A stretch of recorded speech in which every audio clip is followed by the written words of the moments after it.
Well, friends, welcome to our today's session.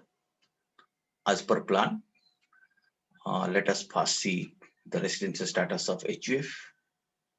Individual parties already covered.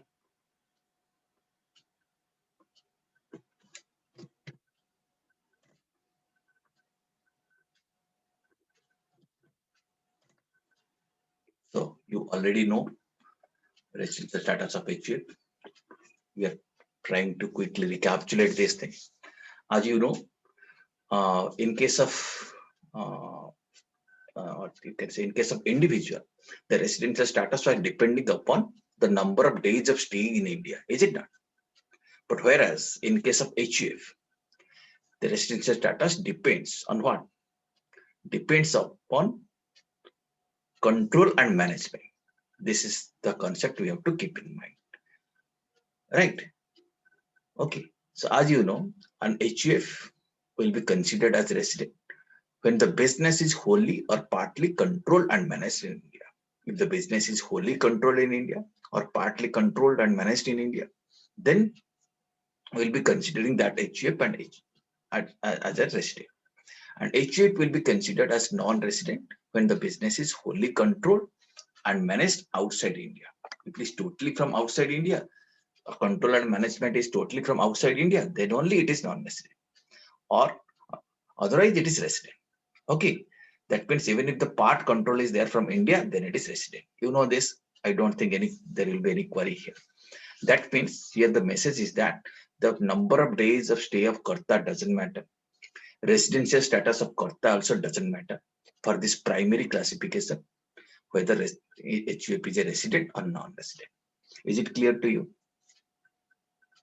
Yes, sir. Okay. Yes, sir. And as you know, Yes, just like an individual, once we know, just like an individual's residential status, once we know HUF is a resident, again we have to classify it into two categories. We have to find out whether he is an ordinary resident or not ordinary resident. Is it not? Okay. So first classification, I think you don't have any doubt. You can easily classify whether HUF is a resident or not resident. If he is resident, then what we'll do? In case we know HUF is resident, then what we are supposed to do now? so we'll classify it into resident, ordinary resident, and resident, non-ordinary resident. Okay, and for that classification, now what will happen? Karta's residential status will matter there. Here, for this primary classification, Karta's residential status doesn't matter, is it not? Because it depends upon the control and management. Now, for the secondary classification, what will happen? Karta's residential status will matter. Then what we'll do? We'll find out if the Karta or manager satisfies two conditions. Both the condition has to be satisfied. What are the two conditions? That the Karta should be resident in at least 2 previous years out of 10 previous years immediately preceding the relevant previous year. Please focus here. Immediately preceding the relevant previous year. First, we'll find out what is the relevant previous year. If you are talking about assessment year 21-22, relevant previous year is the 19. What is relevant previous year? If you are talking about assessment year 21-22, 2021. So prior to that, we have to go back 10 previous years immediately preceding the relevant previous year. And in those 10 preceding previous years, you have to find out if the Karta is resident at least 2 previous years. If it's resident in 1 previous year, then this condition doesn't satisfy. At least in 2 previous years, in any 2 previous years, maybe in the first year, last year, maybe in the 6th year or 9th year, it doesn't matter. In any 2 previous years, if the Karta is resident, then the first condition is satisfied. Second, we have to check one more condition since the provision says both the conditions is to be satisfied. What is the second condition? The stay of Karta during 7 years immediately preceding the relevant previous year should be 730 days or more. At least the Karta should have stayed how many days? 730 days. 730 days. That means more than 729 days. Okay, 730 days or more he should have stayed. In how many previous years? 7 years. That too immediately preceding the relevant previous year. Assessment year you have to find out. You have to find out what is the relevant previous year. Now, before that relevant previous year, you have to find out 7 previous years. And you have to find out what is the number of days of stay. Now you have seen residential status of Karta matters. Number of days of stay of Karta also matters here. Okay. If both the conditions are not satisfied or any one of the conditions are not satisfied, then that HUF will be considered as not ordinary resident. Is it okay? We have to go back 10 years and also 7 years. So ideally, sometimes what you have to do practically, you may go to 7 years. If the 730 days conditions are not met, then no need to check 10 years also. For that 3 years, you need not check, because both the conditions has to be satisfied. If one condition is not satisfied, that means anyway, he is not an ordinary resident. Okay. And just you have to keep one thing in the mind. What is the meaning of control and management? Control and management, as you know, it refers to central control and management, not day-to-day operational control. Business may be conducted outside India, but control and management may be located wholly in India. Okay, so control and management will be assumed to be located in the place where the head and brain of the business is situated. Okay, it is not necessary that control and management is from the head office or from the registered office. Control and management can be located anywhere else other than head office and other than registered office.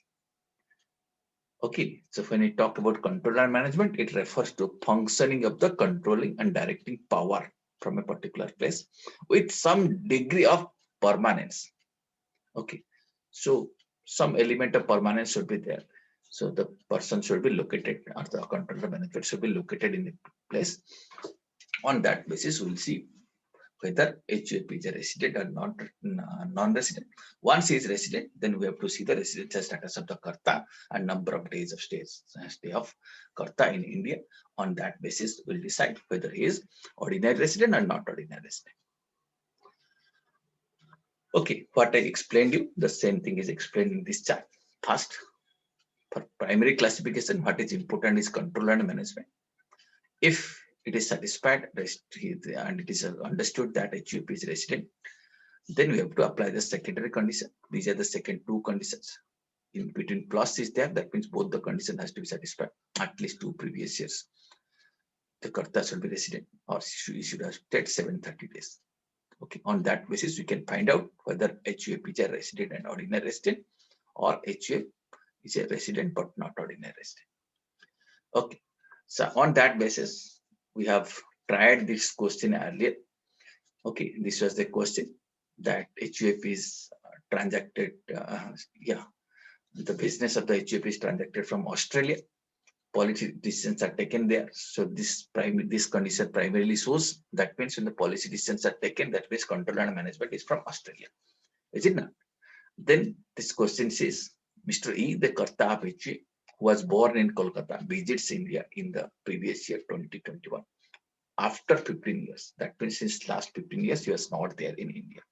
He comes to India on this particular date, 1/4/20, and leaves for Australia on 1/12/2020. So you have to find out what is the number of days of stay.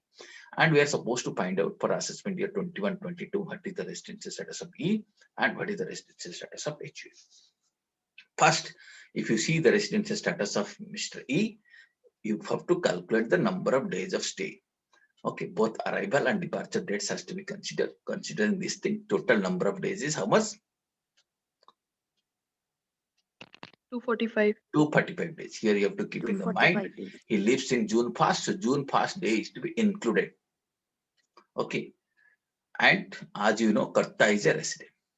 Okay, but he was not resident, he was not there in India for last 15 years. Consequently, Karta is not an ordinary resident. Then what is the residential status of Karta? Resident but not ordinary resident. Resident but not ordinary resident. Now coming to HUF, the question says it is controlled from Australia. That means primary condition is that it is what? Non-resident. Okay, so you need not try the second condition. This is how we can solve that question. Now coming to the residential status of the company. Here, friends, you have to keep in the mind. Earlier also we had discussed this point. Many times people get confused. with the definition of the company. The definition of the company, which is provided under Income Tax Act 1961, is different from the definition which is provided in the Companies Act 2013. Okay, so don't get confused with the Companies Act definition. Here, under tax law, you have to remember definition which is provided under Section 2, Clause 17 of Income Tax Act. And as per that, company means Indian company, body corporate, incorporated by or under any other law outside India. Institution, association, or body assessed as a company on or before 1/4/1970. This is also a company. Then institution, association, or body declared by Central Board of Direct Taxes as a company. So this is the definition of the company. Okay, here we need to understand what is the meaning of Indian company, because residential status is very closely related to the concept of Indian company.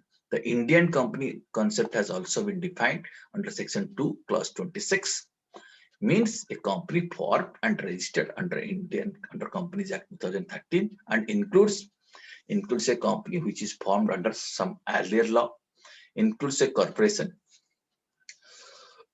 established by central, state, or provincial law, includes institution, association, body declared by a board. Board here means Central Board of Direct Taxes.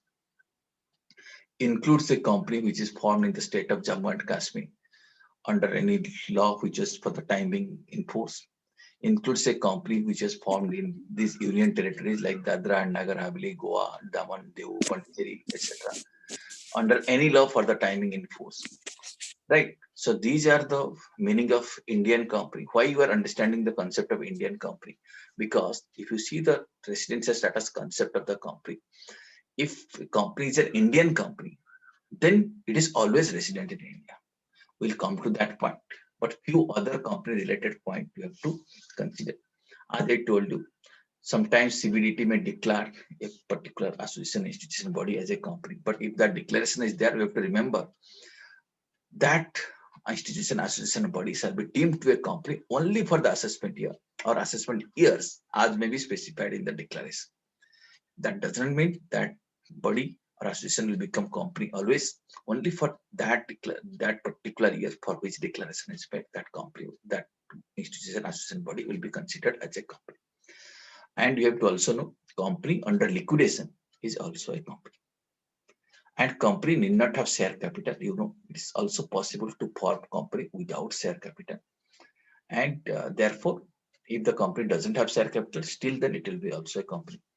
Charitable companies or Section 8 companies, non-profit companies are also companies. Statutory corporations which are established under Act of Parliament or state legislatures will be considered as company. Interrelated company like holding company, subsidiary company, associate company, all of them are separate companies. And in case of companies and other, in case of discontinuance of business, the company is supposed to inform the assessing officer within 15 days. That concept you have to keep in the mind. CBDT may declare a foreign association as a or body as a company also. Okay. And one more typical point you have to remember, which is related to the company, may not be related to the residential status, but still we'll discuss that point here. If the company is doing some agricultural activity and pays dividends to the shareholders, in the shareholders' hand, that dividend income is not an agricultural income. Okay, that also we have to keep in the mind. Okay, having covered that, having understood that, let us quickly see the residential status of the company. This is explained in Section 6(3). You have to see company can be either resident in India or non-resident in India.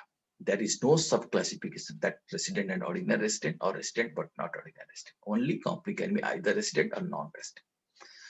Which company is a resident? If it is an Indian company. If it is an Indian company, then what will happen?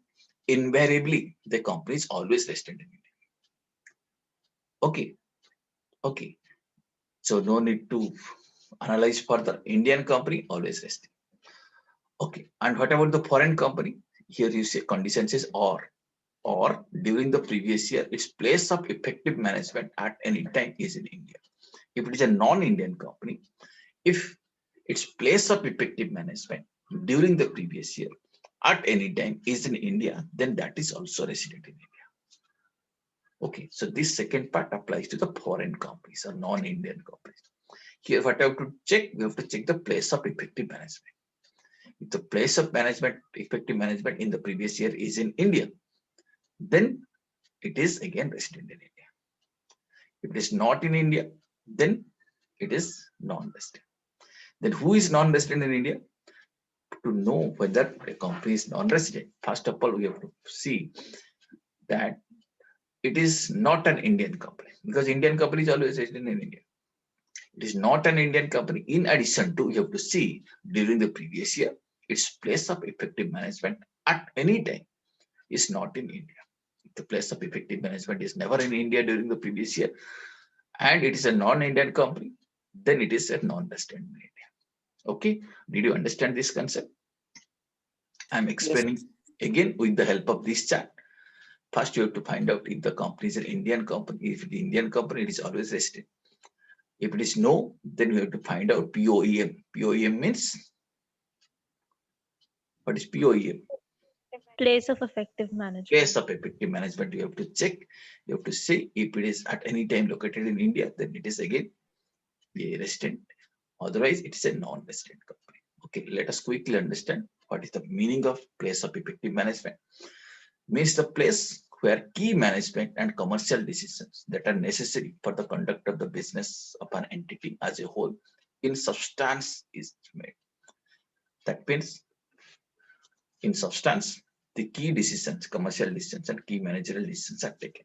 So this can be understood. One may refer to the place where board meetings are held, or one can refer to the place where committee meetings are held. One can, on that basis, one can conclude that where this key management decisions and commercial decisions are taken, and one can assume that is the place of effective management. Right. Now, for all other kind of assets, you have to consider either they can be resident or non-resident. All other kind of assets means who left now? We have covered individuals, we have covered HUF, we have covered companies. Now, who are the other assets? AOP, BOI, AJP, and local authority. And farm. And firm. And farm. Okay. And farm. And farm includes LLP, right? Limited liability partnership farm, and also normal partnership farms are covered here. Now, all these kinds of person will be considered resident when the business is wholly or partly controlled and managed in India. Meaning, even if it is partly controlled and managed in India, then that will be, that residential status will be considered as resident. And when this kind of persons will be considered as a non-resident, when the business is wholly, entire control is from outside India, it's wholly controlled and managed outside India, then only it is non-resident. I think this process is quite simple. Okay, is it clear to you up to this? Yes, sir. Yes,